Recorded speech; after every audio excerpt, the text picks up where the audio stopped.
Good morning. My name is Zoe, and I'm here to do a card spread today. No doubt most of you would have a set of cards, and they're a really good tool to bring our focus into what might be happening around us. So take the cards with the best of intentions. We're asking for some insights into what we may need in our life, what the universe needs, or what we perceive the universe needs, and what those around us might be going through.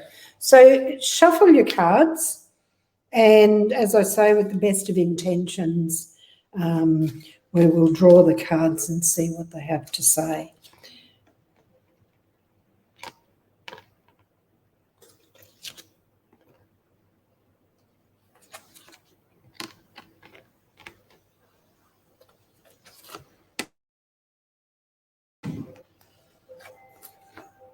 Okay, I'll just let you have a look at them first. I haven't seen them as yet, but we'll have a look.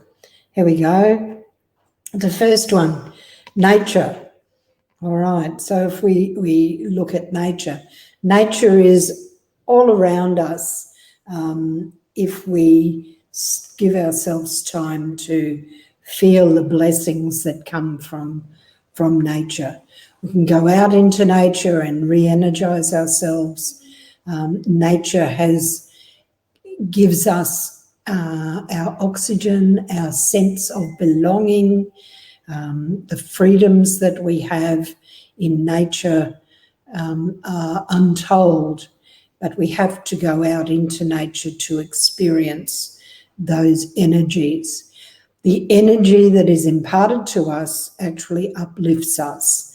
It's full of huge light codes that transform into us and move through us. And if we give ourselves permission to just sit in nature and be a part of nature, we then begin to see that we are one with nature. We are a part of nature, and that nature is our true home.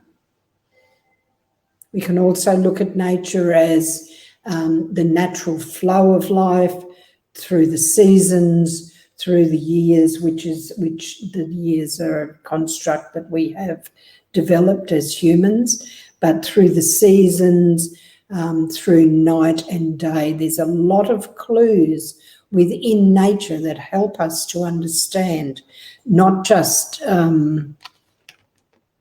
what it is like out there. Goodness, I'm having a real problem here, aren't I?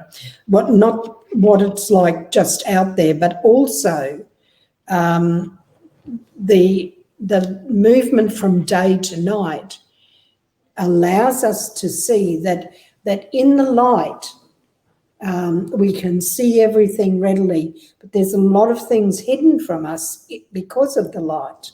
And then if we move into the night, into darkness, we actually can look into the heavens and see the stars and the celestial bodies that give us a lot of clues to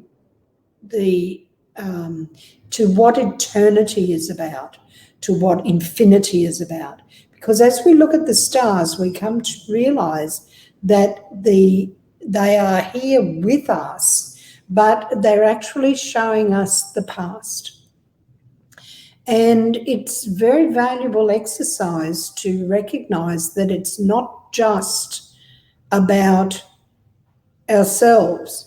When we get into a situation where we observe infinity, we actually become more and more humbled in our presence here. And we start to realize that we are just part of the whole. We are not just here by ourselves. We are a part of everything around us. We are a part of nature. So the next card, valuable tool, nature. The next card we're looking at is the inspired warrior. Now, the inspired warrior is one that goes forward and leads the way into the change that we may be looking for, or to hold the presence of what we call the light, to hold the presence of what we consider is good and whole and wholesome. The inspired warrior does not just fight for fighting's sake. It is inspired. It has a reason to move forward with great energy to impart what is good and what is wholesome. Otherwise, it is just can be a destructive warrior. So if we're full of the light codes from nature, if we start to realize that we can fulfill ourselves without any impact from anybody around us, but nature fills us with the presence of being a part of the whole, then the inspired warrior within us can come forward and front the world and hold the presence of the light, presence of wholeness, presence of beauty, presence of grandeur.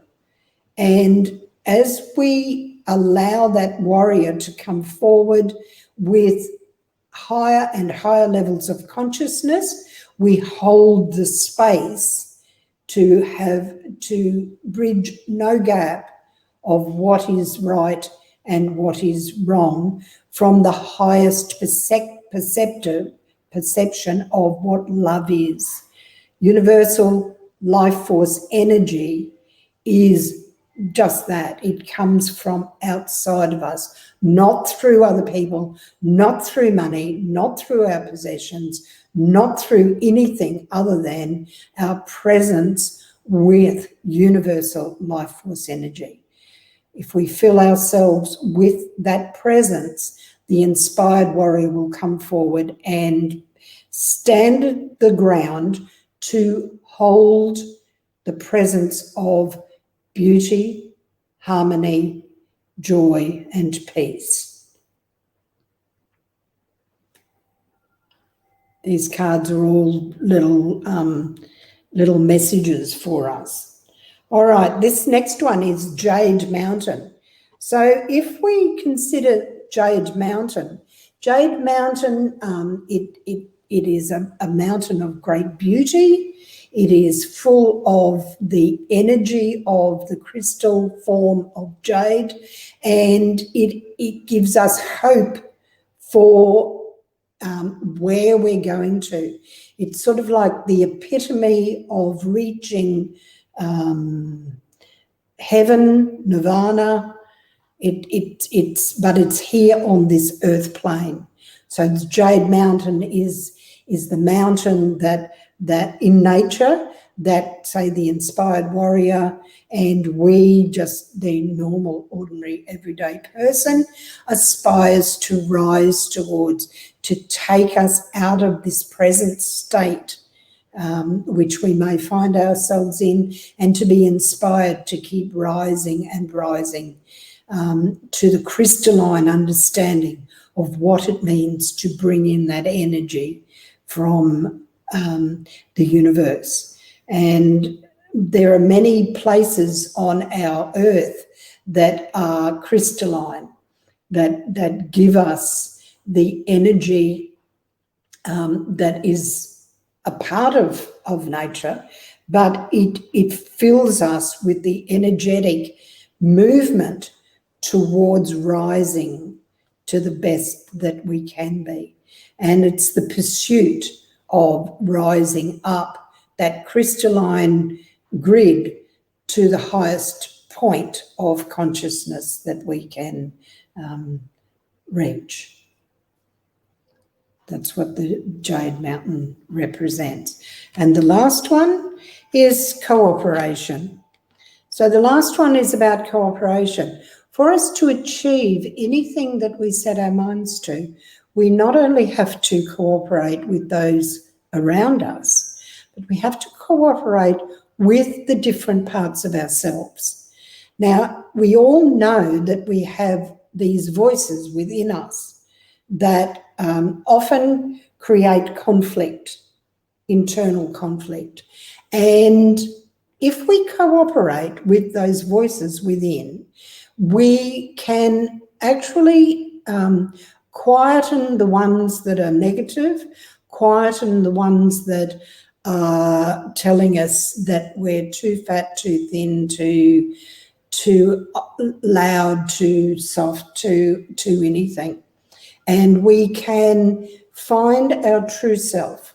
If we cooperate with the many parts of ourselves, we will find our true selves. And our true selves are one of peace and love and joy.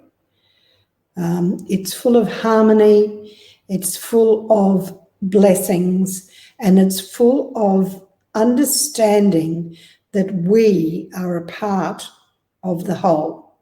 We are a very valuable part of the whole, and we are being asked to just stop long enough to listen to the inner voice and to listen to any negativity that may be coming through in that inner voice, and to cooperate with it, to give it its presence, to give it the ability to voice what it needs to.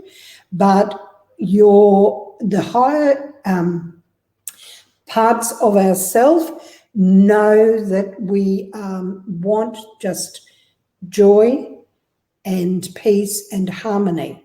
And anything that goes against that actually brings us down in consciousness. So what we're trying to do is cooperate with all the things that we've been influenced by, whether it be outside of us or within us, and to work towards rising to the greatest that we can be, to reach that unreachable star, to rise to the top of the Jade Mountain, and by being the inspired warrior, and nature will assist us to do that. So here's to each one of us that we can find time to go out into nature and feel our presence within it as part of the whole, that we can fire our inspired warrior to come forward and ask for only the best, because we deserve it, and our earth and our universe deserve only the best.